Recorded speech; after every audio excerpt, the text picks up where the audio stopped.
I have propagated plants using cuttings before, but this is the first time I'm going to propagate fig trees, and I have about 18 cuttings in there in a clear tote. And as you can see, they're sitting on a heating mat, about 75 degrees, no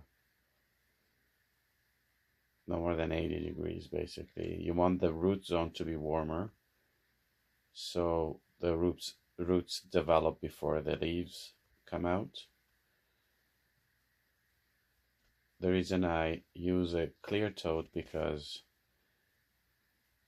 I can use artificial light or even put it outside when the weather is nice to get some indirect light, not sunlight, indirect light. And the lid has a couple of small holes on either side, so but keeps most of the moisture in. Make sure you don't overwater or you'll kill your cuttings. The first thing you need to do is to make sure you have a good rooting medium, and I'll show you how I made mine. Before you get your fig cuttings, it's best to either buy or create your potting mix. What you have here, I decided to make my own. I'm using peat moss, perlite, the white stuff on the left, and vermiculite, the one on the bottom right. And instead of peat moss, you could use coco coir. One thing with peat moss is, if you use it, you need to add hot water to it to kill any fungus gnat eggs, so, and other bugs that might be there, to kind of sterilize it, not sterilize it, but pasteurize it. When you mix, wear a mask, because perlites especially, and also vermiculite, they're dusty, so you don't want to breathe it in. Wear a mask, and it's best to do it outdoors when you mix them. Mix them really well. Make sure your mixture is not too wet, just moist. One thing you can do is add hot water to peat moss. You can add enough there. It's okay if it's there's a little bit too much water in there, because once you add perlite and vermiculite, it balances out, so it won't be too wet. If it's too wet, your cuttings will die. You can also add sand, and some people even root their cuttings in sand or perlite alone. So there are many possibilities. Right now I'm going to add boiling hot water to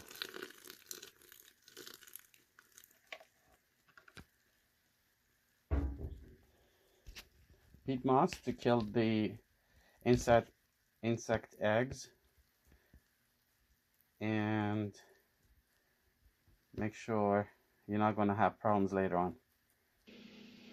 When you get your cuttings, soak them in water for a couple of hours or even more, and wash them and let them dry.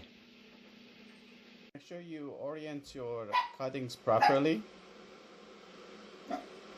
This is the scar where the leaf was attached, and this is the bud on the top. So this way, where the bud is the top, and this is the bottom. This end is the bottom. The things you might need are, well, it's good to have alcohol, to sterilize your pruners and knives if you use them, and parafilm to cover the top parts of the cutting, Sharpie to label your cutting so you know what they are, and rooting hormone. I'm putting a layer of sand at the bottom of a clear tote where I'm going to root my cuttings. It's about two inches.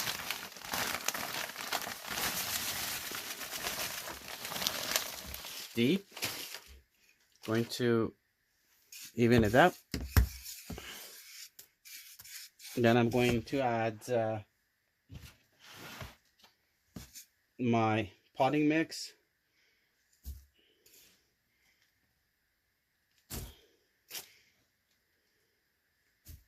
This is a very light potting mixture of vermiculite, perlite, and peat. And the peat has been pasteurized with hot water, with boiling water.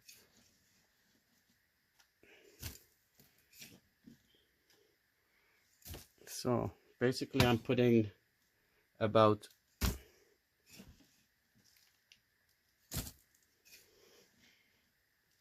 4 inches of my mix, 3 or 4. Okay. I bought these pots from the dollar store, like 10 for $1.50. They're inexpensive, but they're not deep enough for my cutting. So what I'm going to do is cut out the bottom so they can continue rooting to the bottom, but most of the roots will not get entangled.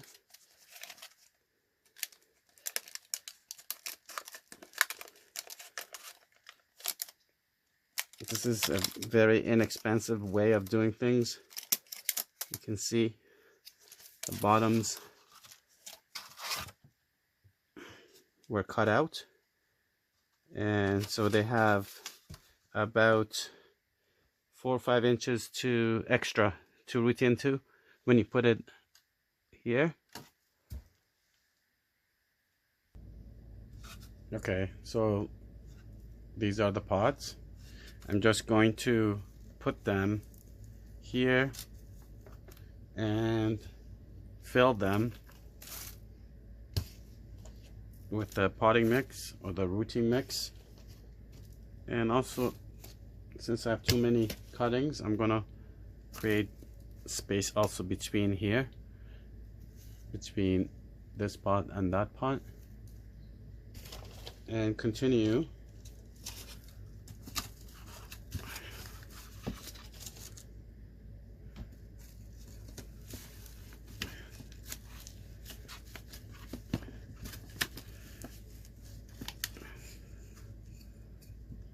until I'm done all. Altogether, the potting soil is about 10 inches deep, and because the bottom is cut out of those pots, the roots won't be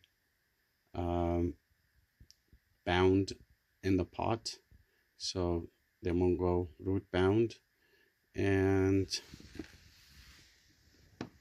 this is the first time I'm doing this, so theoretically this will work out really well.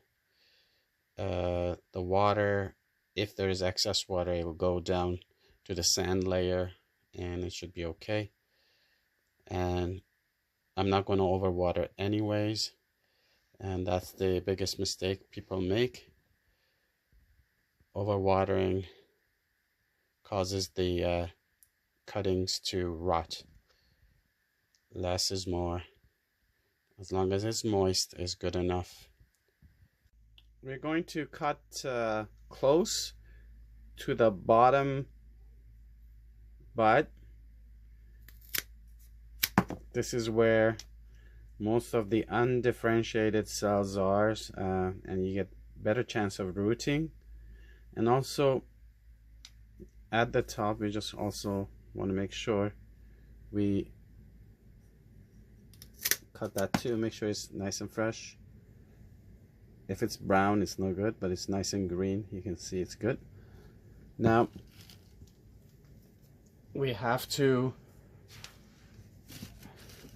wrap the top half with parafilm. So I'm gonna start here. Stretch as you wrap. This is to prevent your cuttings from dehydrating. You want to keep the moisture in. You can even go over the buds. The bud will push through them, don't worry. I go over the bud only once. But in other location you can overlap if you want to. The end is also important that to cover. We don't want it to dehydrate.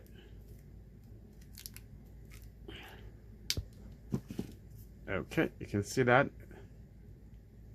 Done. We want to scar the bottom half next to the bud on like that.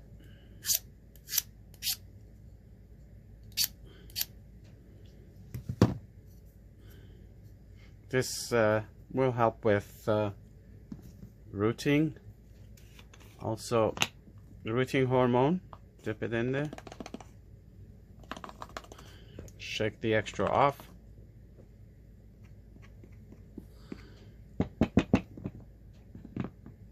And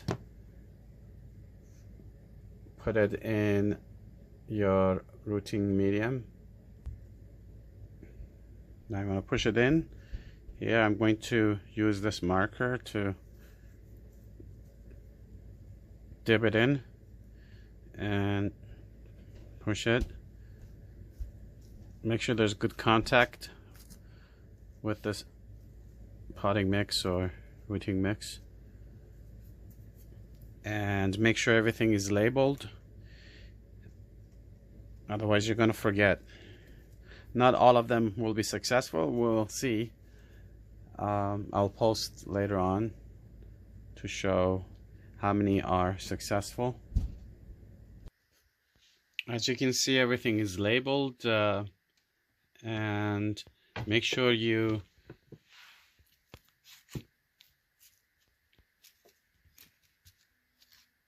have made sure the cuttings have good contact with the rooting medium. Gonna push the rooting medium around them and you can spray a little bit with water.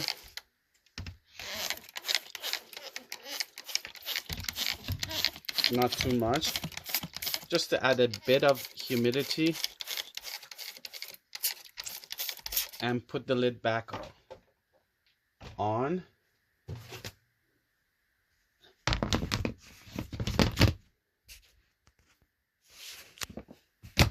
To speed the rooting, you can put a heating mat under, and that promotes rooting.